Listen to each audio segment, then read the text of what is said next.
오늘 주실 하나님의 말씀 우리 함께 보겠습니다. 마가복음 5장 21절입니다. 마가복음 5장 21절부터 마지막 43절까지입니다. 마가복음 5장 21절부터 마지막 43절까지 살아계신 하나님의 말씀 봉독할 때 우리 다 함께 일어나셔서 한 목소리로 오늘 조금 길지만 같이 봉독하겠습니다. 시작. 예수께서 배를 타시고 다시 맞은편으로 건너가시니 큰 무리가 그에게로 모이거늘 이에 바닷가에 계시더니 회당장 중에 하나인 야이로라 하는 이가 와서 예수를 보고 발 아래 엎드려 간곡히 구하여 이르되 내 어린 딸이 죽게 되어 싸우니 오셔서 그 위에 손을 얹으사 그로 구원을 받아 살게 하소서 하거늘 이에 그와 함께 가실새 큰 무리가 따라가며 애워싸 밀더라. 12회를 혈루증으로 알아온 한 여자가 있어 많은 의사에게 많은 괴로움을 받았고 가진 것도 다 허비하였으되 아무 효험이 없고 도리어 더 중하여졌던 차에 예수의 소문을 듣고 무리 가운데 끼어 뒤로 와서 그의 옷에 손을 대니 이는 내가 그의 옷에만 손을 대어도 구원을 받으리라 생각하밀러라. 이에 그의 혈루 근원이 곧 마름에 병이 나은 줄을 몸에 깨달으니라. 예수께서 그 능력이 자기에게서 나아간 줄을 곧 스스로 아시고 무리 가운데서 돌이켜 말씀하시되 누가 내 옷에 손을 대었느냐 하시니 제자들이 여짜오되 무리가 애워싸 미는 것을 보시며 누가 내게 손을 대었느냐 물으시나이까 하되 예수께서 이 일 행한 여자를 보려고 둘러보시니 여자가 자기에게 이루어진 일을 알고 두려워하여 떨며 와서 그 앞에 엎드려 모든 사실을 여쭈니 예수께서 이르시되 딸아 내 믿음이 너를 구원하였으니 평안히 가라. 내 병에서 놓여 건강할지어다. 아직 예수께서 말씀하실 때에 회당장의 집에서 사람들이 와서 회당장에게 이르되 당신의 딸이 죽었나이다. 어찌하여 선생을 더 괴롭게 하나이까? 예수께서 그 하는 말을 곁에서 들으시고 회당장에게 이르시되 두려워하지 말고 믿기만 하라 하시고 베드로와 야고보와 야고보의 형제 요한 외에 아무도 따라옴을 허락하지 아니하시고 회당장의 집에 함께 가사 떠드는 것과 사람들이 울며 심히 통곡함을 보시고 들어가서 그들에게 이르시되 너희가 어찌하여 떠들며 우느냐? 이 아이가 죽은 것이 아니라 잔다 하시니 그들이 비웃더라. 예수께서 그들을 다 내보내신 후에 아이의 부모와 또 자기와 함께한 자들을 데리시고 아이 있는 곳에 들어가사 그 아이의 손을 잡고 이르시되 달리다굼 하시니 번역하면 곧 내가 내게 말하노니 소녀야 일어나라 하심이라. 소녀가 곧 일어나서 걸으니 나이가 12살이라. 사람들이 곧 크게 놀라고 놀라거늘 예수께서 이 일을 아무도 알지 못하게 하라고 그들을 많이 경계하시고 이에 소녀에게 먹을 것을 주라 하시니라. 아멘. 우리 앉으시겠습니다. 예수님의 기적 시리즈 12번째 중에서 오늘 마지막 한 편을 앞두고 11번째 말씀이 슬픔이 기쁨으로 라는 제목 가지고 말씀 전하겠습니다. 여러분, 오늘 슬픔이 우리 주 예수 그리스도 안에서 기쁨으로 회복되어 돌아갈 수 있기를 축원합니다. 사람들이 가지고 있는 감정 중에는 버리고 싶은 감정이 있고 가지고 취하고 싶은 감정이 있습니다. 어느 누구든지 버리고 싶은 감정은 버리고 싶고 취하고 싶은 감정은 가진 후에 소유하고 싶습니다. 예를 들어서 취하고 싶은 감정에는 행복이라는 것이 있겠지요. 기쁨이라는 감정 가지고 싶을 겁니다. 평안, 희열, 이러한 감정들은 우리가 언제든지 소유하고 싶은 감정입니다. 그래서 우리 교회 박희열 안수 집사님과 결혼한 박영영 권사님 이런 분들은 지혜로운 분들이죠. 반면 버리고 싶은 감정이 있다면 어떤 감정일까요? 아픔. 나는 아픔이란 감정을 평생 가지고 살고 싶다는 분은 없을 겁니다. 증오라는 감정, 우울함, 이러한 감정들은 우리가 버리고 싶은 감정입니다. 그래서 우리 교회에는 송기쁨은 있어도 이 아픔이라는 이름은 없습니다. 사람은 기뻐하기를 원하지 아픈 것을 좋아하지 않기 때문에 그렇습니다. 사람이 버리고 싶은 감정 중에 모든 사람이 공감하면서 버리고 싶은 감정이 있다면 그 중에 하나가 슬픔이라는 감정이 아닐까 생각합니다. 목사님, 저는 슬픔이 너무 좋아요, 평생 데리고 살래요 하는 분은 없지 않을까 생각합니다. 누구든지 슬픔을 가지고 있는데 그 슬픔을 좋아하지는 않는다는 겁니다. 기도를 할 때 주여 저에게도 슬픔을 허락하여 주옵소서 라고 기도하는 분은 없으리라고 생각을 합니다. 그럼에도 불구하고 우리가 살아가는 내내 이 슬픔이 좀 없었으면 좋겠다라는 마음이 있지만 오늘도 이 자리에 슬픔을 가지고 나와 있는 분은 여전히 있다라는 거죠. 슬픔이란 이 감정은 우리에겐 늘 언제나 머물러 있는 감정 중에 하나라는 겁니다. 미국 여성으로 최초의 노벨 문학상을 받은, 여러분도 잘 아는 펄벅 여사가 있는데, 그분이 대지, 첫 번째 작품으로 동풍, 서풍 이러한 책들을 통해서 유명해져서 여러분도 아시리라고 생각합니다. 이분이 슬픔에 대해서 이런 말을 했는데 참 의미 있는 말이라고 생각을 합니다. 사람에게는 두 가지 슬픔이 있다. 하나는 덜 수 있는 슬픔이고 하나는 덜 수 없는 슬픔이다. 다른 말로 하면 사람에게는 두 가지 슬픔이 있는데 하나는 스스로 이길 수 있는 슬픔이 있는가 하면 이길 수 없는 슬픔이 있다라고 말을 했습니다. 중국 선교사의 딸로 어릴 적부터 중국에서 자라나면서, 대지가 그 중국을 배경으로 한 것 아닙니까? 그러면서 어떤 동양 문화와 서양 문화 속에서 겪게 되는 그러한 운명적 슬픔이라든지, 이 펄벅 여사는 결혼을 하고 난 뒤에 첫 번째 딸이 정신지체아로 태어나서 평생 그 아이를 키우면서 어떤 슬픔이라고 하는 것을, 이길 수 있는 슬픔과 이길 수 없는 슬픔에 대해서 깊이 있게 묵상을 한 데서 나온 이야기가 아닐까 그렇게 생각을 합니다. 여러분도 잘 아시는 나니아 연대기를 쓴 C.S. 루이스라고 하는 작가가 있죠. 이분은 기독교 변증학자고 옥스퍼드 대학의 교수로서 우리에게 너무나도 잘 알려진 사람입니다. 수많은 책들을 저술을 했는데 이분이 고통과 슬픔이라고 하는 것에 대한 책을, 중요한 책 두 가지를 썼습니다. 그 중에 하나가 고통의 문제라고 하는 The Problems of Pain, 고통의 문제라고 하는 책을 하나 썼고, 또 하나는 헤아려 본 슬픔이라고, A Grief Observed, 그러니까 자세히 관찰해 본 슬픔이라고, 한국말로는 헤아려 본 슬픔이라고 하는 책이 나왔습니다. 그런데 이 책에서 이 C.S. 루이스는 둘 다 고통에 대해서 설명을 하고 있는데 그 관점이 완전히 다른 것을 보게 됩니다. 더 고통의 문제라고 하는 이 책은 그가 40대 초반에 썼던 책인데, 40대 초반에 물론 그가 어릴 적 어머니를 일찍 여의는 슬픔을 가지고 있었지만 슬픔이 그에게는 깊이 있게 각인되어진 것이 아닌 것 같아서 고통받는 사람들을 향해서 고통을 해석해내는데, 이 책에서는 아주 당차게 제3자적인 입장에서 고통받고 있는 사람들을 향해서 고통을 해석하고 외쳤습니다. 그가 그 책에서 이런 내용을 써놨죠. 고통이란 하나님께서 우리를 깨우시는 메가폰입니다. 고통 속에서 외치는 하나님의 음성을 들으십시오 라면서 아주 자신감 있게 고통받는 사람을 향해서 소리쳤습니다. 그런데 그가 평생 독신으로 살다가 58, 58세가 되던 때에 조이 데이비먼이라고 하는 미국 여자와 사랑에 빠지게 됩니다.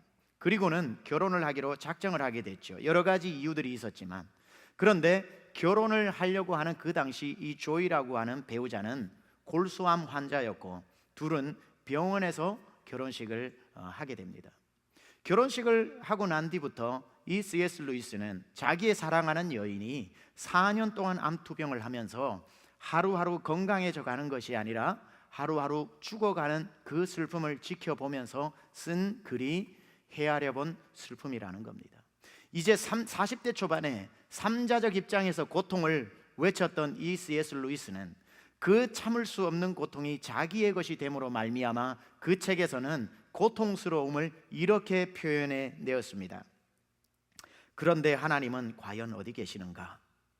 다른 모든 도움이 헛되고 절박해서 하나님께로 다가가면 도대체 무엇을 얻을 수 있을까? 면전에서 꽝 하고 닫히는 문 안에서 빗장을 지르고 또 지르는 소리, 그리고 나서 침묵. 돌아서는 게 더 낫지 않을까? 오래 기다릴수록 침묵만 뼈저리게 느낄 뿐, 창문에는 불빛 한 점 없다. 혹시 빈집일지도 모른다. 이렇게 썼습니다. 고통과 슬픔이 이길 수 없는 슬픔으로 다가오자 그가 고통은 하나님이 주시는 메가폰입니다, 여러분에게 소리를 지르는 메가폰입니다라고 하지 않고 하나님이 어디 계신지 그 존재에 대한 몸부림을 칩니다. 어떤 사람들은 헤아려 본 슬픔을 읽고 난 뒤에 C.S. 루이스가 말년에 그가 신앙을 버렸다고 이야기하지만 그 책을 끝까지 읽어보면 하나님 안에서 하나님을 찾는 몸부림을 여실히 보고 있고 그는 하나님을 결코 떠나지 않은 사람입니다. 펄벅 여사도 그렇고 C.S. 루이스도 마찬가지고 그가 얘기하고 있는 것은 바로 똑같은 말이 아닐까 생각합니다. 사람에게는 두 가지 슬픔이 있는데 이길 수 있는 슬픔이 있는가 하면 자기의 힘으로 이길 수 없는 슬픔이 있다라는 거죠. 저는 오늘 여러분에게 여러분이 노력만 하면 어금니만 깨물면 이겨냄직한 그런 슬픔에 대해서 이야기하고자 함이 아닙니다. 오늘 여러분과 나누고 싶은 것은 살다가 만나는 우리가 해결할 수 없는, 우리의 힘으로 이길 수 없는 그러한 슬픔을 여러분과 나누고자 합니다. 그 슬픔을 만약에 우리가 이길 수만 있다면 그 힘으로 어떤 슬픔도 우리는 다 이겨낼 수 있기 때문입니다.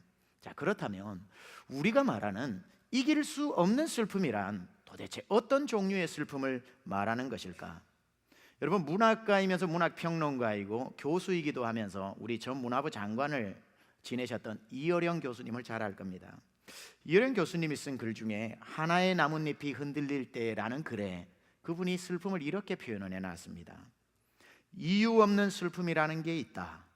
그것은 탄생 이전 먼 태초에 있었던 인간의 슬픔을 기억하는 것이다. 그분이 얘기합니다. 인간에게는 설명할 수 없는 슬픔이 있다. 그런데 그 슬픔은 살다가 만나는 슬픔이 아니라 태초부터 가지고 있었던 근원적인 슬픔을 기억해낼 때 생기는 슬픔이다 라고 이야기하고 있습니다. 어릴 적부터 유난히 문학적 감수성이 뛰어났던 이어령 씨는 6살 되던 해에 자기의 이야기를 이렇게 이야기하고 있습니다. 6살 때는 어느 날 태양이 자기 앞에 찬란하게 떠오르는 것을 보면서 아무 이유를 모르게 펑펑 울었다는 거예요. 6살짜리가 떠오르는 태양을 보면서 한없는 눈물을 흘렸다는 거예요. 왜 울었는가 하니까 그 태양이 너무 찬란한데 자기가 죽음을 생각하게 되더라는 거예요. 이 찬란한 태양 앞에 이 죽음을 생각할 때에 그 슬픔이 밀려와서 이유 없는 눈물을 펑펑 흘렸다는 거예요. 6살짜리가. 그분이 이렇게 이야기를 합니다. 그 슬픔은 무슨 슬픔일까? 그것은 나의 슬픔이 아니라 태초부터 가지고 있었던 나의 근원적 슬픔이었다. 이렇게 이야기를 합니다.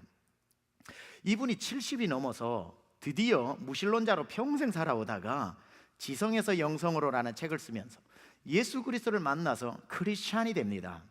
그리고는 6살 때의 그 기억을 다시 해석을 했습니다. 그때 내가 울었던 그 슬픔은 창조주를 그리워하는 슬픔이었다. 나를 만드신 하나님을 그리워하는 슬픔이었는데 하나님을 몰랐기 때문에 이유를 알 수 없는 슬픔이 확 하고 올라온 것이었다. 여러분은 태어날 때부터 근원적 슬픔을 가지고 태어난다는 것 아십니까? 뭐냐면 하나님께서 아담과 하와를 만드시고 에덴 동산에서 행복하게 살았죠.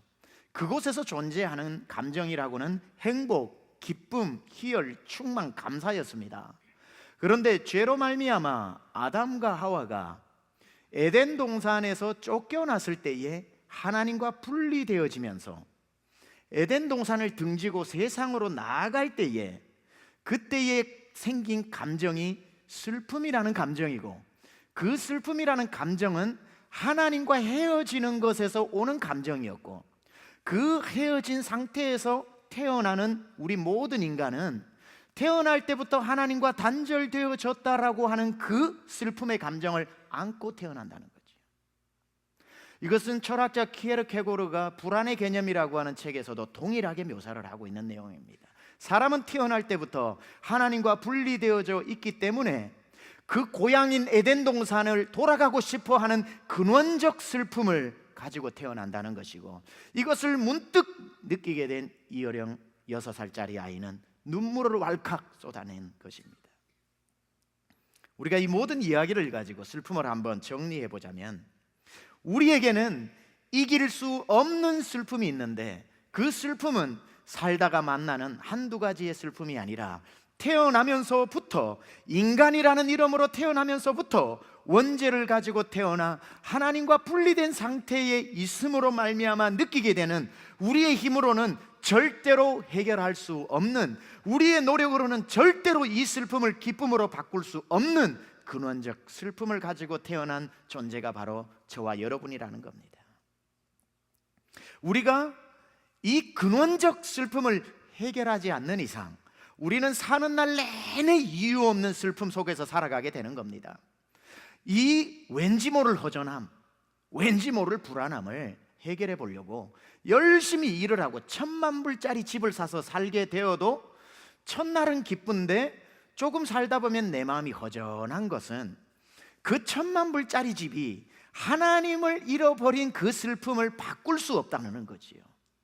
그래, 이 문제가 해결이 안 되다 보니까 내가 대통령의 자리에 올라 명예를, 더 오를 수 없는 명예를 가졌는데도 며칠 지나다 보면 왜 마음이 허전한지, 그건 이 명예로 그 슬픔을 메꿀 수가 없다는 거죠. 그래서 유명한 철학자 파스칼이, 아까 우리 세청 하나님을 맛보아할지어다 삼겹살, 보쌈, 육개장 뭐 이렇게 나와도 그걸 아무리 먹어봐야 하나님을 맛보지 않고는 배고플 수 없다, 배부를 수 없다. 이게 이번에 세청의 메시지 아닙니까? 시편 34편에 나오는. 파스칼이 똑같은 말을 했죠. 아까 거기도 문구가 나오던데, 우리 안에는 하나님만이 채우실 수 있는 공간이 있다. 그 어떤 것으로도 그 공간을 채우는 것은 불가능하다, 이렇게 이야기를 했습니다. 그러니 세상의 명예와 세상의 돈과 세상의 그 좋은 것을 가지고 아무리 여러분의 자녀가 억만장자가 되어 여러분에게 돈다발을 안겨줘도 하나님이 채우실 수 있는 공간을 그것으로 채워서 기쁨이라는 것이 생길 수는 없다는 거지요. 하나님을 만날 때만 해결될 수 있는 근원적 슬픔, 하나님을 떠나서 생긴 이 슬픔은 하나님께 돌아갔을 때만 생길 수 있는 기쁨이라는 겁니다. 하나님을 만날 때에만 그분에게는 온전한 기쁨, 그 기쁨은 너무나도 커서 돈이 없어도 그 기쁨을 잃어버리지 않고, 명예가 없어도 그 기쁨 때문에 아무 문제가 되지 않고, 아무리 자식이 속을 썩여도 이 기쁨 때문에 모든 슬픔을 이길 수 있는 완전한 기쁨이 우리에게 생긴다는 겁니다. 그 기쁨은 절대로 노력한다고 생기는 것도, 돈을 가진다고 생기는 것도, 명예의 주인공이 된다고 생기는 것도 아니라, 오로지 이 공간의 슬픔은 하나님으로 채울 때에 기쁨으로 변화되어지는 겁니다. 오늘 본문에는 살다가 슬픔을 만난, 큰 슬픔을 만난 두 사람의 이야기가 소개되고 있습니다. 한 사람은 하나밖에 없는 외동딸, 오늘 본문에는 외동딸이라고 안 나오지만 누가복음에는 외동딸이라고 나옵니다. 외동딸을 눈앞에서 잃어버린, 죽어버린 슬픔을 가진 야이로라고 하는 사람이 등장을 하고, 또 한 사람은 여인이라고 해서 12년 동안 몸에서 경수가 끊어지지 않는 하혈을 하면서 그것 때문에 몸이 썩어져 들어오는 아픔을 가지고 있는, 슬픔을 가진 두 사람의 이야기가 소개되고 있습니다. 이야기의 시작은 이렇죠. 딸을 잃어버린 아버지의 이야기로 먼저 시작을 합니다. 이 사람의 이름이 야이로라 그러고 직업은 회당장이라고 합니다. 이스라엘에는 회당들이 성전이야 예루살렘에 있었지만 회당들은 많이 있었습니다. 옛날에는 번제단들이 많이 있어서 번제단에서 제사장들이 제사를 지냈지만, 바벨론 포로를 가고 난 뒤에 그곳에서 회당이라는 제도가 생겨서 포로 귀환을 하고부터는 번제단 대신 회당에서 말씀을 배우는 것으로 율법의 제사를 대신하기 시작했습니다. 그러다 보니까 어디를 가든지 간에 시나고그, 회당들이 있었고, 그곳에서는 회당을 지키고 관리하는 회당장이 있었습니다. 그건 예배와 말씀을 가르치는, 랍비들이 와서 가르치는 예배를 준비하는 사람이었고, 사람들이 왔을 때 백성에게 말씀을 가르치기도 하고 훈계하는 율법 선생이기도 했고, 여러 가지 존경받는 유대인 중에 뽑혀서 1년에서 길게는 2년까지 회당장으로 섬기는 직책에 있었던 야이로입니다. 요즘으로 표현하자면 누구에게 맡겠나? 저 같은 사람이겠죠. 어느 지역의 목회자로 교회를 돌보는 목회자라고 말하면은 아마 비슷하지 않을까 생각합니다. 목사의 집에 문제가 생긴 거죠. 그 목사의 집에 아끼는 딸이 그 목사의 눈앞에서 갑자기 까무러치면서 죽어버린 겁니다. 여기에서 우리는 슬픔이라는 것이 어떤 것인지 알아야 됩니다. 아무리 경건하게, 아무리 교회 일만 태어나서부터 지금까지 주의 일만 했다고 해도 그 사람에게 슬픔이 비켜가지는 않는다는 겁니다. 슬픔은 누구에게나 찾아오는 것입니다. 야이로의 집에 이 슬픔과 그 다음에 그 중간에 삽입되어졌듯이 보이는 한 여인의 슬픔이 또 보여집니다. 이 여인은 이름을 알 수가 없어요. 그저 한 여자라고 소개되어져 있습니다. 이 여인은 12년 동안 혈루병을 앓고 있었는데, 혈루병은 여성으로서는 그 당시 가장 수치스러운 병 중에 하나였고, 지난 12년 동안 이 병을 몸에 품고 살면서 어떤 고통을 당했는지 26절에 이렇게 자세하게 설명을 해주고 있습니다. 많은 의사에게 많은 괴로움을 받았고 가진 것도 다 허비하였으되 아무 효험이 없고 도리어 더 중하던 자에, 이렇게 나옵니다. Nothing, nothing, nothing.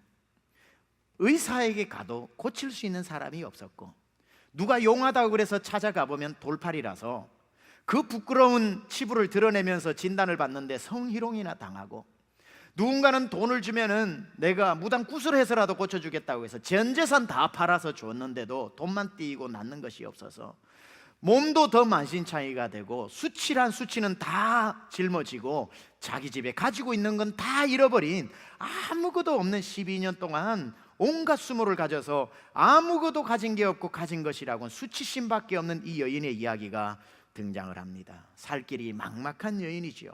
이 슬픔도 자녀를 잃어버린 슬픔만큼 이길 수 없는 슬픔입니다. 왜냐하면 조금만 기다리면 나아지는 몸에 차도가 있으면 괜찮겠지만, 날마다 이 병이 몸을 썩어지게 만들어가는 더 중해지는 것이기 때문에 이길 수 없는 고통과 슬픔이 틀림없습니다. 이 여인이 왜 혈루병이 되었는지는 알 수 없지만 아마 거리의 여인이 아니었을까, 사마리아 수가성 여인처럼 많은 남편에게 버림을 받았던 여인은 아닐까, 다 그렇게 생각을 하기도 하지만 아마 이 여인이 많은 어떤 성적인 고통을 당한 거리의 여인이었지 않았나, 이렇게 생각들을 합니다. 자, 회당에서 살아가는 거룩한 회당장이라도, 길거리에서 살아가는 여인이라도 우리가 여기서 생각해 볼 수 있는 것은 모든 사람에게 슬픔은 존재한다는 거죠. 근데 여기에 또 둘의 슬픔에는 한 가지 대조가 있습니다. 회당장과 거리의 여인이라는 대조 말고 두 번째 대조는 뭐냐면, 한 슬픔은 갑자기 도둑처럼 찾아온 슬픔이고, 한 슬픔은 12년 동안 농축되어진, 그런 누적되어진 슬픔입니다. 12년 동안 행복했던 야이로는 딸 하나 때문에 딸 한번 키워보세요. 얼마나 그게 즐겁습니까? 행복합니까? 그것도 외동딸인데. 그런데 그 딸이 바로 그 아침에 아빠 하다가 그 자리에서 죽어버렸습니다. 갑작스럽게 찾아온 슬픔, 이 슬픔이 있고, 이 여인은 12년 동안 누적되어져 온 매일매일 더 심각해지는 이런 슬픔을 안고 살아왔습니다. 세 번째, 이 사람들의, 이 둘의 대조는 또 한 가지가 있습니다. 그 대조는 뭐냐면 12년 전으로 돌아가야 됩니다. 12년 전에 한 집에서는 잔치 소리가 났고 한 집에는 곡 소리가 났습니다. 오늘 야이로의 딸이 죽었는데 42절에 보니까 12살이더라 이렇게 나오거든요. 이 혈루병 여인도 12년 동안 병을 안고 살았습니다. 그렇다면 12년 전으로 돌아가면 야이로의 집에는 딸이 태어난 날이고, 이 여인에게는 피가 흐르기 시작한 날입니다. 한 집은 기쁨으로 시작해서 12년을 살았고, 한 사람은 슬픔과 눈물로 12년을 살아왔던 선명한 대조를 보여주고 있는 겁니다. 자, 그렇다면 이 둘 중에 12년 동안 그 행복이 끝나버리는 딸을 그 자리에서 잃어버린 야이로의 슬픔이 더 클까요? 아니면 12년 동안 누적되어 온 점점 더 몸이 망가져가는 여인의 슬픔이 더 클까요? 누구의 슬픔이 더 큰 것 같습니까? 정답은 누구의 슬픔이 더 크다고 말할 수 없습니다. 슬픔은 개인적인 느낌이니까. 누구의 슬픔이 더 크냐고 제가 자를 대고 이 사람께 0.5mm 더 크네요 라고 설교하려고 이 자리에 이 말씀을 드리는 게 아니라, 저는 오늘 이 사람들의 슬픔을 끄집어낸 이유는 이 슬픔이 그 두 사람에게 어떤 역할을 했는가를 함께 찾아보려고 하는 겁니다. 슬픔이 중요한 게 아니라 이 슬픔이 이들에게 무엇을 하게끔 만들었는가. 여러분, 단테라고 하는 사람이 신곡이라고 하는 책을 적었죠. 희극을 적었죠. 이 단테라고 하는 사람이 신곡에서 이런 말을 했습니다. 더 없는 슬픔이 우리를 하나님께로 연결시킨다, 이런 말을 했습니다. 다른 말로 하면 한없는 슬픔이 우리를 하나님께로 연결시켜 준다고 이야기합니다. 이것은 자기 자신의 고백이기도 합니다. 그는 태어나서부터 아주 슬픔 가운데 살았던 사람입니다.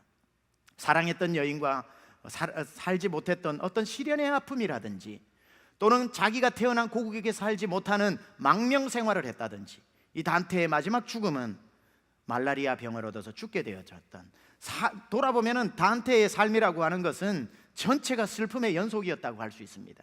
그런데 그가 천국편, 지옥편이라고 하는 그 엄청난 글이 적힌 신곡이라고 하는 책을 적을 수 있었던, 하나님을 놓치지 않았던 것은 바로 자기가 얘기한 이 말에 정답이 있는 거지요. 더 없는 슬픔은 인간으로 하여금 하나님께 연결시켜 준다라는 것입니다. 오늘 이 갑작스러운 슬픔을 만난 야이로라고 할지라도, 12년 동안 슬픔을 안고 살아온 여인이라고 할지라도, 이 슬픔 때문에 이 사람들에게 무슨 일이 일어났는지를 우리는 살펴보아야 하는 겁니다. 우리가 주목해야 할 오늘 이야기는, 이 슬픔 때문에 이 두 사람은 예수님께로 나올 수 있었다라는 거지요. 이 슬픔이 예수님께로 인도하는 안내자였다라는 겁니다. 슬픔을 내 슬픔으로 끌어안고 울고 있었다면 이 슬픔은 영원한 슬픔이겠지만, 이들은 놀랍게도 이 슬픔을 가지고 예수님께로 나아가는 원동력으로 사용했고, 이 슬픔은 예수님께로 인도하는 길라잡이가 되어 주었다라는 거지요. 슬픔 때문에 예수님을 그리워하게 되었고, 슬픔 때문에 예수님을 찾게 되었고, 슬픔 때문에 예수님 앞에 달려올 수 있게 되었던 것입니다. 슬픈 마음 있는 사람, 예수 이름 믿으면 영원토록 변함없는 기쁜 마음 얻으리. 할렐루야. 슬픈 마음 있는 사람, 예수 이름 믿으면 영원토록 변함없는 기쁜 마음 얻으리. 우리가 하나님하고 끊어져서 태어난 우리의 근원적 슬픔이 예수 그리스도를 만남으로 말미암아 하나님 품에 안기게 될 때에 비로소 우리에게 그 오랫동안 찾고 찾았던 기쁨이 생겨나게 되는 겁니다. 저는 이 혈루병 여인을 이렇게 한번, 문학적이라고 표현하면 너무 거창한가요? 이렇게 한번 상상을 해봤습니다. 12년 동안 아픔을 안고 어떻게 할까 하다가 예수님이 내일 자기 동네를 지나가신다는 소식을 듣고 이 여인의 마음이 설레기 시작합니다. 예수님께 내가 나가야 되겠다. 어쩌면 내 문제가 해결될 수도 있겠다. 그리고는 밤에 준비를 합니다. 혼자 사는 단칸방, 어두운 방에 호롱불을 켜놓고 옷을 정갈하게 입고 옛날 우리 어머니들처럼 찬빗을 가지고 머리를 빗어 올립니다. 얼굴은 사뭇 진지하고 서랍 속에서 오랫동안 넣어두었던 것 같은 보자기 하나를 꺼내서 그 방 안에 사각형으로 펼칩니다. 그리고는 하나하나 그 보자기에 무엇인가 싸매기 위해 물건을 올려놓습니다. 그 종류라는 것들이 살펴보니 이런 것들입니다. 12년 전 혈루병이 생겼을 때 통곡하면서 울었던 첫날 밤 눈물을 올려놓습니다. 그것 때문에 부정한 여인이라고 집에서도 쫓겨나고 남편에게도 쫓겨난 가족에게 받은 상처도 올려놓습니다. 자기의 지나가기만 해도 사람들이 부정한 여인이라고 소리 질렀던 욕설도 올려놓습니다. 걸어오던 사람이 자기를 보면 무언가 두려운 듯이 뒷발걸음 치면서 도망가던 사람들의 차별도 올려놓습니다. 12년 동안 이유 없이 살아왔던 마음속에 상처기가 난 그 상처도 올려놓고 내 귀퉁이를 잡아 칙끔 묶고 난 뒤에 아침이 밝아오기가 무섭게 가슴에 안고 예수님이 지나가시는 그 거리로 뛰어나가서 사람들이 인산이례를 이루고 있어도 그 빈틈으로 사람들이 못 들어오게 해도 작게 나 있는 그 빈틈으로 들어가서 예수님 앞에 그 슬픔을 던져버린 거죠. 예수님, 내 슬픔을 좀 받아달라고. 내 12년 슬픔을 주님 때문에 주님 앞에 가지고 나왔다고. 이사야 53장에 보면 그는 우리의 질고를 지고 우리의 슬픔을 당하셨도다. 영어 성경에 보면 He takes our sorrow, 우리의 슬픔을 가져가셨다, 그런 표현이 나옵니다. 이 여인은 자기의 슬픔을 자기 장롱 안에 넣어놓지 않고 다 싸서 예수님 지나가시는 곳에 와서 예수님에게 던졌더니만 나의 슬픔이 기쁨으로 변화되어진 것입니다. 그래서 예수님 말씀하셨습니다. 애통하는 자는 복이 있나니 저희가 위로함을 받을 것이라. 이게 바로 예수님께서 우리에게 슬픔과 고통을 허락하신 것, 주님께 나아가는 바로 그런 연결고리가 되기 때문입니다. 슬픔과 고통을 여러분이 해결해 보려고 품고 있으면 악당도 그런 악당이 없지만 이 슬픔을 싸서 예수님 앞에 맡기면 그만큼 고마운 것도 없는 것이 또 슬픔일 것입니다. 이 두 사람은 슬픔을 끌어안고 있는 사람이 아니라 이 두 사람은 똑같이 그 순간에 예수님이 지나가신다는 소식을 듣고 조금도 주저함 없이 그 슬픔을 가지고 예수님께 달려 나온 것입니다. 슬픔이 예수님을 만나는 순간 기쁨으로 변화되어지는 겁니다. 죽었던 아이가 그 자리에서 달리다굼 하니까 일어나기 시작했고, 이 여인이 예수님의 옷에 손을 만지자마자 12년 동안 썩어 문드러지며 흐르던 피가 경수가 멈추기 시작하면서 몸이 다시 회복되어지기 시작한 것입니다. 슬픔이 예수님을 만나면 기쁨이 되는 것이고, 느헤미야 8장 10절에 여호와를 기뻐하는 것이 너희의 힘이라, 그 기쁨이 우리 안에 흘러들어오기 시작하는 겁니다. 조금 전에 우리가 불렀던 찬양, 신나게 불렀지만 가사는 참 또 가사가 은혜롭습니다.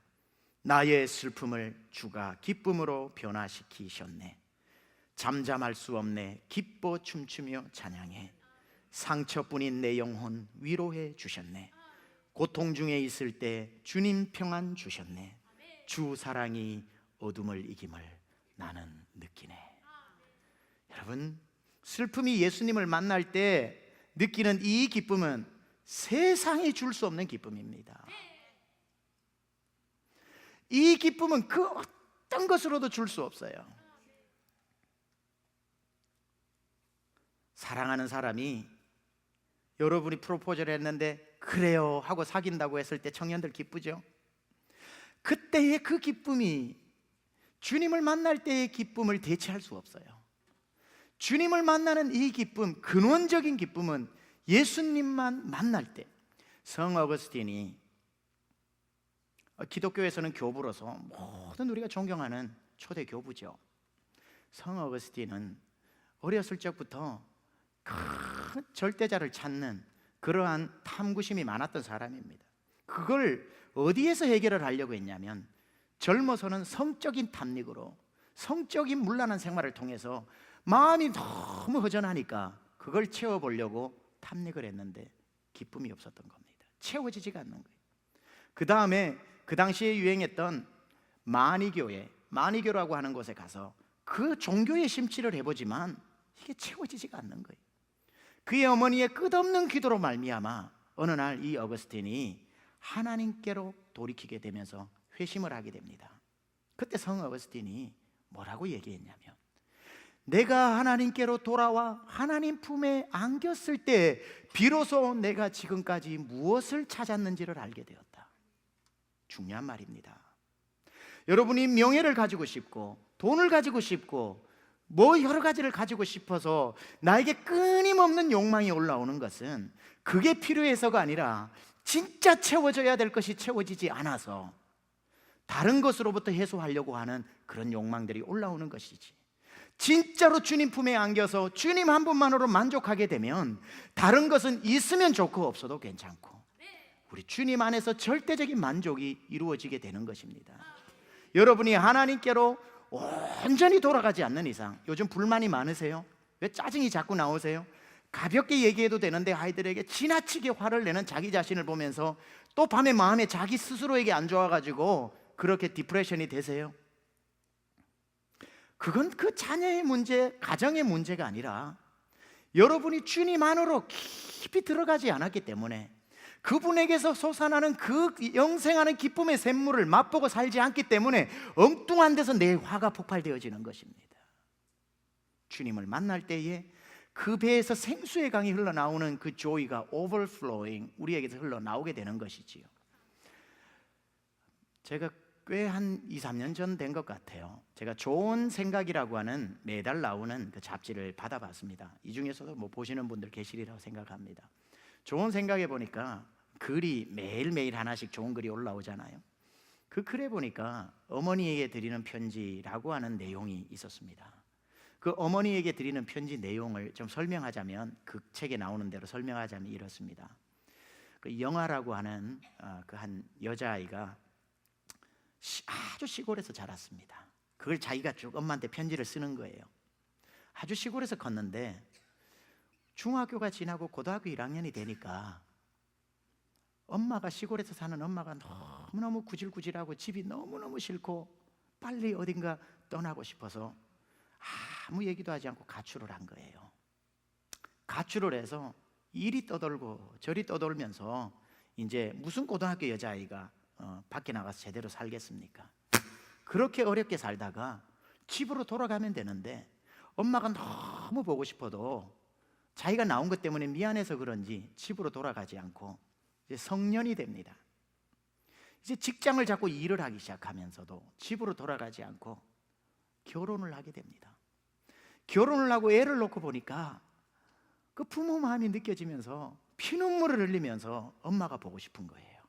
근데 떠나온 세월이 너무 많고 엄마 마음에 준 상처가 너무 커서 엄마한테 갈 수가 없는데 연락 한번 하지 않았기 때문에 어머니가 살아계신지 돌아가셨는지도 몰라서 시골에 내려가서 우리 엄마 살았는지 죽었는지만 보자 그러고 밤에 혼자 내려갑니다. 10몇 년 만에 집을 찾아갑니다. 집에, 시골집에 마당이 있는데 들어갔더니만 집에 불이 다 꺼져 있어요. 살아계신지 돌아가셨는지 알 수가 없어서 그 마당에 살금살금 가서 그 어머니 숨소리라도 한번 들어보자고 가까이 문 앞으로 가는데 그만 바스락하고 마른 낙엽잎을 밟게 됩니다. 바스락하고 소리가 들리자 문 안에서 갑자기 이런 소리가 들립니다. 영아 왔니?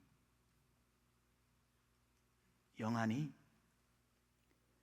10몇 년 동안 밤마다 그 문 앞에 지나가는 들짐승이라도 얼마나 많은 낙엽을 밟았을 것이며 얼마나 나무 부러지는 소리가 났을 것이며 10몇 년 만에 바스락 밟는 소리에 엄마는 영환이 하고 부르는 그 소리를 듣는데 그만 으와하고 눈물을 터뜨렸다는 거예요. 펑펑 앉아서 우니까 엄마가 나와서 우리 영아 왔구나 하고 안아주더라는 거예요. 그때 이 여인이 알았다는 거예요. 내가 10몇 년 동안 어머니를 그리워하는 슬픔이 농축되어져 있었다는 것을. 엄마만 보고 가려고 했는데 엄마 목소리 들으니까 큰 눌렸던 기쁨이 눈물로 왈칵 쏟아진 거지. 우리는 하나님 품을 떠나서 이 땅에서 살고 있지만 자식도 놓고 돈도 좀 벌어보고 좋은 남편 좋은 아내 만나도 우리 안에 하나님께로 돌아가지 않을 때에 그 남아있는 그 근원적 슬픔은 하나님 품으로 돌아갈 때에만, 누가복음 15장에 먼 길 떠나버린 탕자를 기다리는 아버지의 심정으로 오늘도 주님이 여러분을 기다릴 때, 여러분이 하나님 품에 안길 때에, 너 왔냐? 하나님이 품어주실 때에 이유도 모르게 허전하고 우울증이 왔던 이 마음이 와 하면서 왈칵 눈물이 터지면서 하나님 품에 안기면 그 기쁨이 우리에게 쏟아져 들어오는 겁니다. 절대로 여러분 세상에서 여러분의 기쁨을 찾지 마십시오. 세상에서 그 만족은요 유통기한이 너무 짧습니다. 한번 생각해 보세요. 태어나서 여러분의 그 슬픔의 이유들이 뭡니까? 고등학교 때는 대학만 가면 기쁠 것 같죠. 열심히 공부해서 대학 갑니다. 대학 들어가서 합격증 받을 때 기쁨은 잠시고 1학년 때부터 졸업할 때까지 그 기쁨은 온데간데없고 취직 걱정합니다. 취직 공부를 하면서 늘 근심에 살다가 졸업을 하고 취직을 하면 기뻐요. 취직을 했으면 그 다음에 무슨 걱정이 생깁니까? 결혼해야 됩니다. 그러면 또 결혼하기 위해서 또 근심하다가 결혼을 하면 잠시 기뻐요. 그러고 난 뒤에 또 가족 부양의 걱정이 생깁니다. 애들이 태어나게 되죠. 어떻게 먹여야 되냐 걱정이 생깁니다. 걱정이 끝이 없어요. 왜 끝이 없는 줄 아세요? 그 아이가 고등학생이 되면 이제 이 아이 대학 들어가야 될 걱정이 됩니다. 이 아이가 대학 들어가면 이 아이 취직할 걱정이 됩니다. 이 아이가 취직을 하면 결혼시켜야 되는데 하는 걱정이 됩니다. 결혼시켜 놓으면 이 아이가 가족은 먹여 살려야 되는데 걱정이 됩니다. 그러다가 손주가 태어납니다. 손주가 고등학생이 됩니다. 얘가 대학을 들어가야 되는데 걱정이 됩니다. 대학 들어가면 취직은 잘해야 되는데 그러다가 고손자가 태어납니다. 그러다가 죽는 거예요. 그러다가 죽는 거예요. 기쁨이 언제 끝이 납니까? 슬픔이 언제 끝이 납니까? 유통기한이 너무 짧고 돌고 돕니다. 그곳에서 어떤 만족을 얻으려고 하지 마세요. 그냥 예수님 안에서 이 여인이 그냥 그 보따리를 품고 있지 않고 주님 앞에 나와 주님 내 슬픔을 좀 가져가 주시옵소서. 그 옷자락을 만지는 순간 그 영화라는 여인이 집으로 돌아오는 순간 그냥 밀렸던 기쁨이 찾아오듯이 오늘 주님 앞에 여러분 주님의 옷자락을 만지세요. 이 여인처럼 난 다 놓고 주님만 필요하다고 주님의 옷자락을 만지시면 그 기쁨이 여러분에게 밀려올 줄로 믿습니다. 제가 오늘 마지막에 오늘 특송 하나를 하겠습니다. 찬송가 456장 제가 특송하고요 우리 기도하도록 하겠습니다.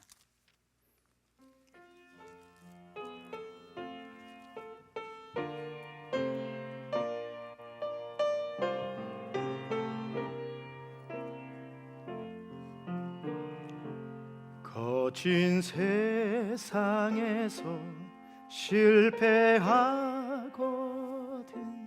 그 손목 자국만 줘라. 고된 일 하다가 힘을 얻으리 그 손목 자국만 줘라. 내가 어둠 속을 걸어갈 때에 그 손목 자국만 줘라.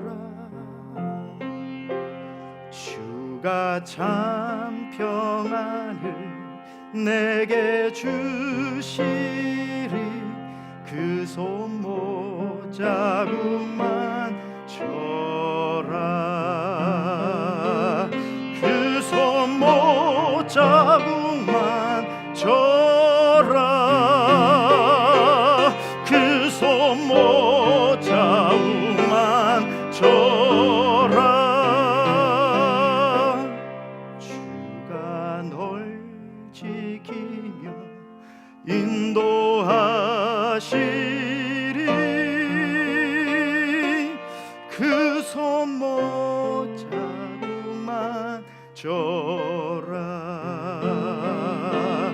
내가 부활의 주 따라가려면 그 손목 자국만 줘라.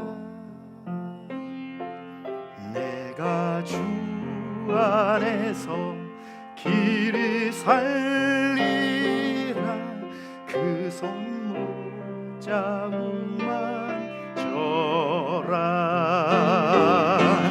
그 손 못자국만 줘라. 그 손 못자국만 줘라. 주가 널 지키며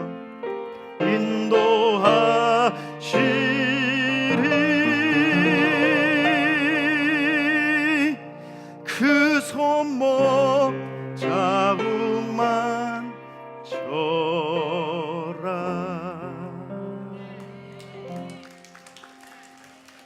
기도하겠습니다. 우리 이 시간 여러분 생각해 봅시다. 그 여인이 예수님의 옷자락 만졌습니다. 다른 것 잡고 다른 것 만지고 다른 것을 거머쥐고 소유하려고 해봐야 그곳에 기쁨이 없습니다. 그곳에 영원한 여러분의 기쁨이 변화될 방법이 도무지 없습니다. 예수님 앞으로 나오세요. 오늘 예배 참석하고 10년 20년 교회 다녀도 진짜 근원적인 내 문제, 그 어떤 것으로 채워도 채워지지 않았던 이 공허함 다 가지고도 늘 슬퍼서 밤에 베갯잎을 눈물로 적시던 그 슬픔, 예수님을 만날 때, 그 옷자락을 만날 때, 그 못 박힌 손, 그 못자국을 만질 때 다 해결됩니다. 우리 시간 우리가 크게 기도하지 않아도 우리 주님 앞으로 돌아가, 주님, 내가 주님을 다시 그 영화처럼, 그 탕자처럼 주님 앞에 와 주님의 옷자락을 만지고 하나님 저에게 멈추지 않는 기쁨이 회복되기를 원합니다. 우리 함께 기도하며 나가겠습니다.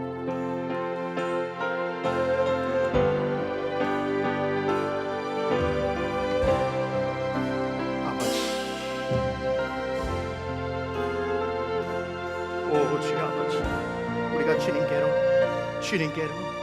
아버지의 품으로 돌아갑니다. 다른 것에 소망을 두고 다른 것에 기대를 가지고 다른 것을 열심히 쫓아다녔던 제 삶을 오늘 이곳에서 마무리 짓고 나의 만족은 오직 하나님, 나의 슬픔을 나의 기쁨으로 바꾸어 주시는 그 주님께로 나아갑니다. 오로지 주님 한 분만으로 만족하고 주님 안으로 즐거워하며 마르지 않는 영생의 기쁨을 소유케 하여 주옵소서. 우리 다 함께 일어나셔서 이 찬송 함께 하겠습니다. 거친 세상에서 실패하거든 그 손 못자국만 줘라. 고된 일 하다가 힘을 얻으리. 그 손 못자국 내가 어둠 속을 걸어갈 때에 내가 어둠 속을 걸어갈 때에 그 손 못자국만 줘라. 주가 참 평안을 내게 주시리. 그 손 못자국 예수님을 만나세요. 그 손 못자국 만져라. 그 손 못자국 만져라. 그 손 못자국 만져라. 주가 널 지키며 인도하시리. 그 손 못자국 내가 부활의 주님을 따라가려면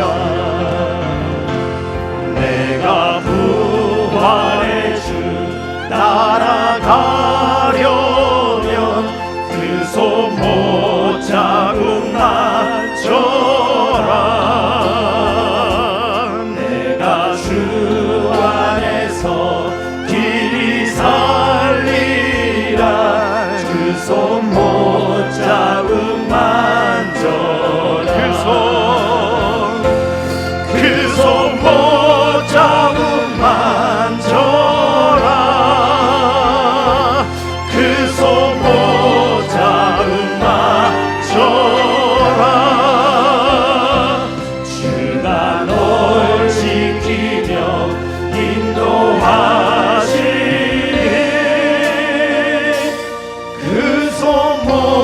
자국만 줘라.